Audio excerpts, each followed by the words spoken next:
Yine Nəzarət TV öz çəkilişin Balakən rayonu İtitala kənd ərazisindən sizə təqdim edir. Bələdiyyə sədri Elşad təsdiq edir ki, deyir ki, torpaqlar yoxdur veteranlara, şəhid ailələrinə, qazilərə verilməyə. Mən qeyri-qanuni göllərlə bağlı onunla sorğu verəndə bu ferma ərazisində təkid edirdi ki, göl yoxdur. Bəs bu nədir? Bu qurudulmuş göldür, boş sahə. Niyə istifadə olunmur? Niyə təyinatı üzrə torpaqlar istifadə olunmur?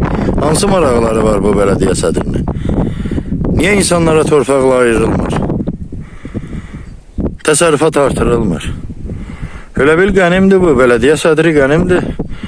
Bu uşaqlara, bu veteranlara, müharibə əlillərinə, qazilərə, şəhid ailələrinə. Mən torpaq deyəndə hər dəqiqə deyir, şəhid ailələri qazilərə, şəhid ailəli qazilərə sorğu verirəm ki, deyirəm, sən mənə bildir, 3-cü ildir müharibə qutarıb.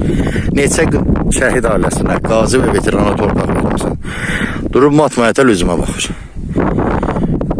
O günə qalıb ki, 44 gün müharibə dövründə yorğan altında yatan bələdiyyə sədrləri indi bunlar da şəhid ailələrinin, qazilər və müharibə veteranların adından istifadə edirlər. Bələdiyyə sədri məni başa sal, bu nədir? Bu göldür. Bəs niyə yalandan mənə məlumat verirsən ki, bu ərazidə göl yoxdur, firma ərazisində göl yoxdur, bu da göl. İndi nə deyəcəksən mənə?